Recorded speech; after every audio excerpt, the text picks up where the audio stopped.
Let's get to 5 headlines.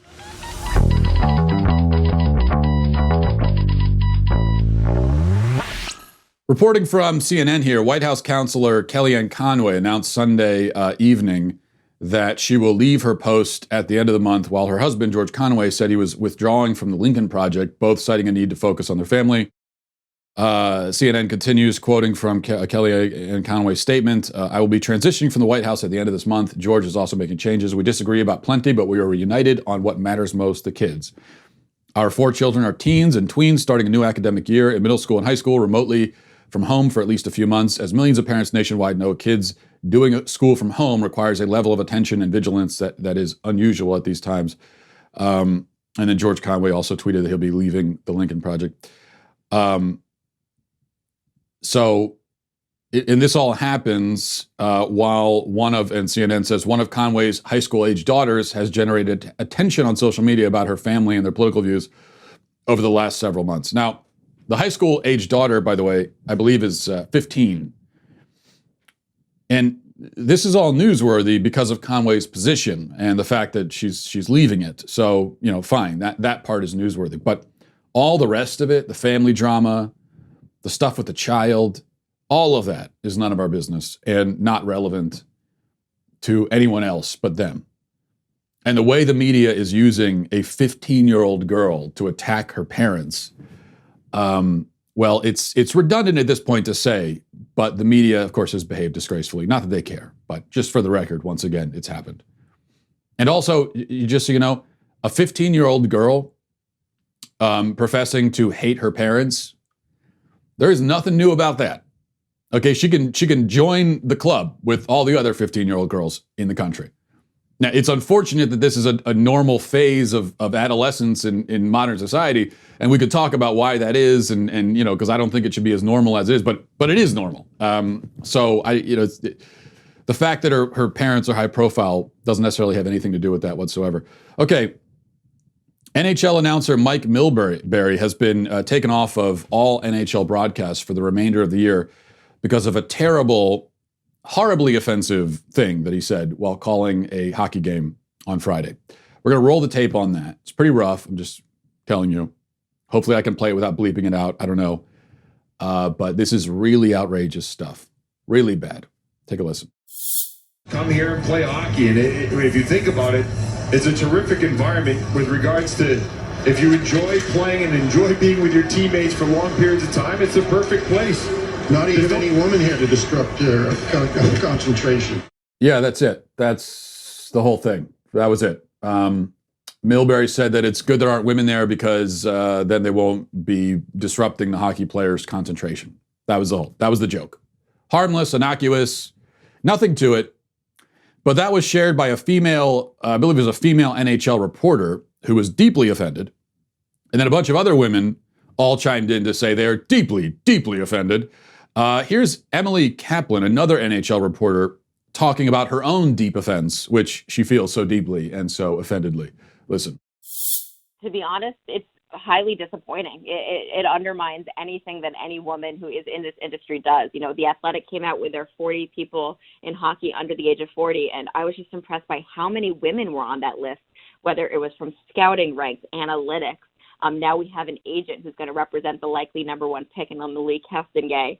And when I look at Meg Milbury, this is a pattern of behavior. This is not the first time he's made sexist comments. It was so cavalier and natural the way he said it.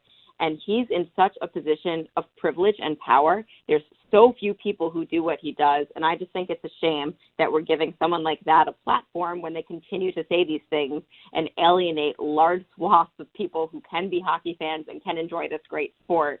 I hope that NBC takes that into consideration. He said, well, there's no distractions to women in the bubble. And I think he's talking about wives and spouses, but also at press conferences. And I think, okay, I'm a woman that shows up at a press conference. Does he consider me a distraction if I'm in the locker room? Like, that's BS. That's my job.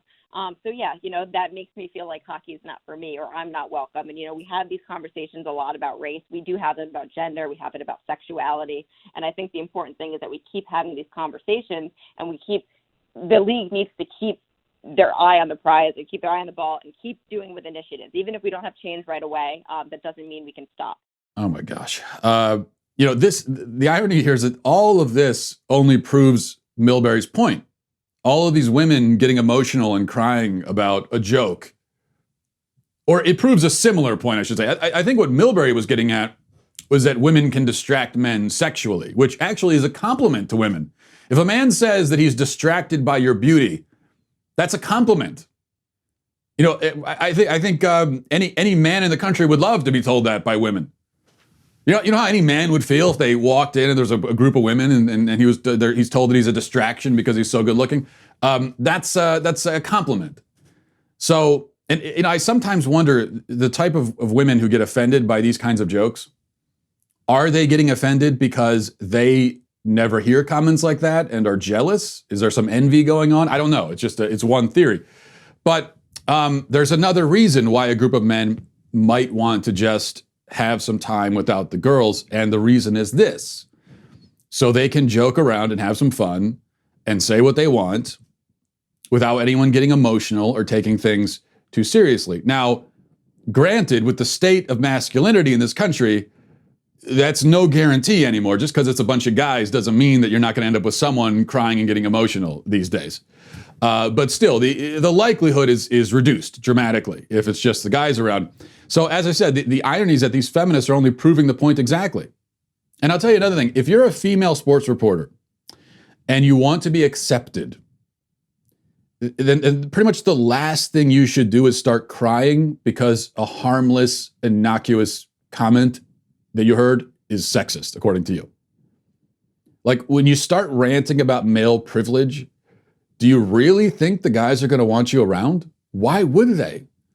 They're trying to play hockey. Why would they particularly want someone around to lecture them about the patriarchy and sexism and male privilege and toxic masculinity? It's probably not something they want any more than if you're a woman and you're out with the girls, do you want a guy around to tell fart jokes? Like when you're sitting around at the winery or whatever you're doing, is anyone at the table saying, hey, I wish there was a guy here to fart? That's what we're missing. Probably not. So, okay, let's go to our next one. I think what is this, number 3? I hate to be the bearer of bad news here, but you may have heard about this asteroid that might hit the Earth the day before the election day. Great timing, of course, but turns out it's only 6 feet long and has less than a 1% chance of hitting. And, so it's like at 6 feet, even if it hits, what are the chances that it does any significant damage? So I'm sorry to ruin your Monday. At this point, I feel like the universe is just toying with us, sort of tormenting us, dangling these asteroids in front of us like, hey, bet you'd like this, wouldn't you? Sorry, it's hitting Mercury instead.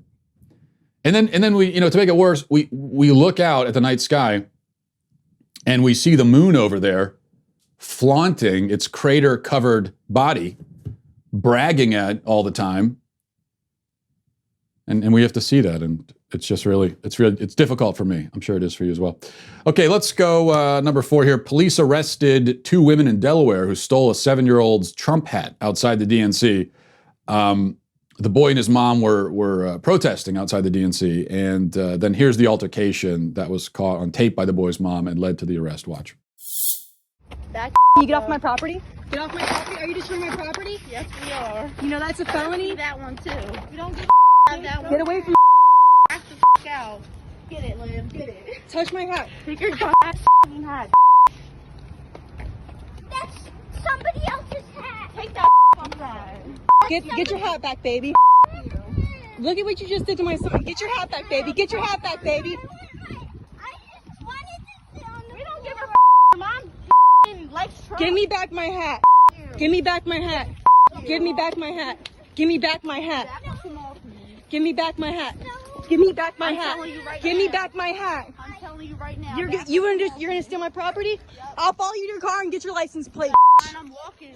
I live in town. 911. Okay, so I'm glad that the 2 trashy women there got arrested, and they were obviously wrong for taking the boy's hat. Bullying a 7-year-old boy when you're an adult is clearly, I don't know how to explain why that's wrong, but the mother is no victim in this. Let's just be clear about that as well. The boy is a victim, but he's a victim of all 3 women involved, the mother and the 2 others. So let me just state this very simply. There is no good reason no good reason ever to involve your young children in politics. Bringing a 7-year-old boy to counter-protest the DNC convention and dressing him in Trump gear is an absolutely inexcusably crappy parenting decision. I would never in a million years do that. I have 7-year-olds. I go into contentious environments where there might be serious pushback, whether it's a protest or I'm speaking at a college or something. I would never bring my kid. And it's not that if I brought my kid and my kid was attacked, it's like it's not the fault of the protesters for doing it. No, it would be their fault. But I'm not going to bring my kid in as some sort of guinea pig. I'm not going to take a gamble, take a chance. I would never, ever do that. Why? Because I love my kids. I want to keep them out of harm's way. There's just no possible way that this could benefit them. There's only downside. There's no upside whatsoever.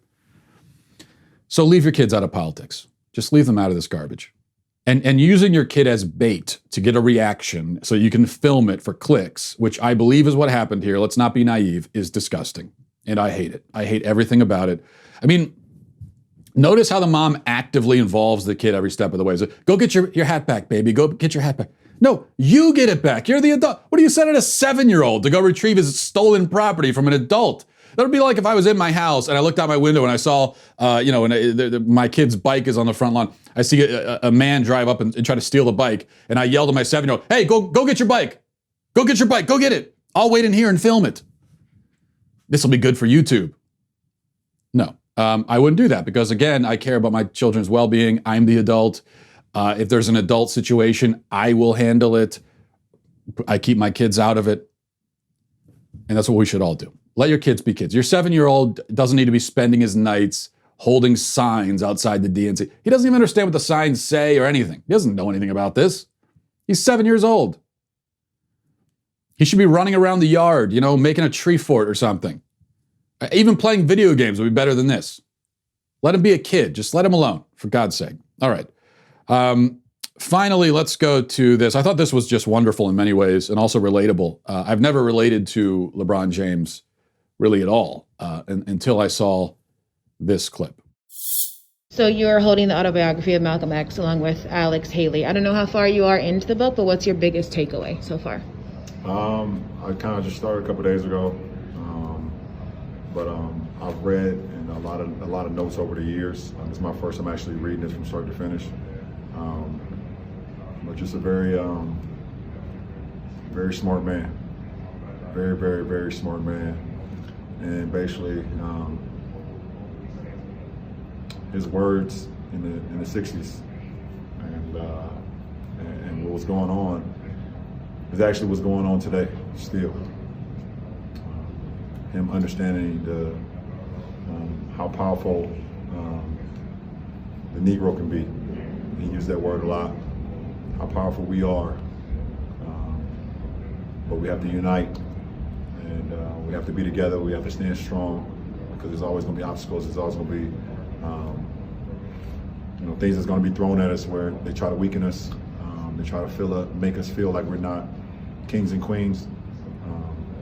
And it's going to come from all, different races and different shapes and sizes and things of that nature. Just a very powerful-minded gentleman. That's just great there. I mean, he didn't read the book at all, obviously. And the first clue is that he's holding it during the post-game conference why does he have his book with him? Did he think he was going to be able to read a few chapters in between each question? But like I said, I relate to that, painfully so. It reminds me of, pretty much every day in English class when I was a kid, teacher would call on me. So Matt, we were supposed to read chapter 3 of To Kill a Mockingbird last night. What were your impressions of the chapter? Chapter 3? Oh, yeah. Well, geez. Whew. Chapter 3. My goodness. Chapter 3. Am I right? Chapter 3. It's just, the main thing about chapter 3 is just like, you're part of the way into the story, but you're not, but there's still so much of the story. And so like, there's so much that's happening that has happened, but there's a lot that will happen. And so the main thing is just like the threeness of chapter 3 is what jumps out at me, And it never, I got better at BSing as I got older, but I never got much better than that, unfortunately, and neither did LeBron James. But I will mention just one note for the kids. When you have school reading, you should actually do it. Don't take your lessons from me. And actually, I discovered when I left school that I really enjoy reading. I just enjoy it when I'm not being forced to do it, and I can read books that I really care about. So it's funny how that works. Anyway, so there's maybe we'll have to check in with LeBron James in a little bit to get his full book report. Well, I hope you enjoyed that clip from the Matt Walsh Show. If you did, go ahead and hit that subscribe button right down there so you can stay up to date on all of our future content.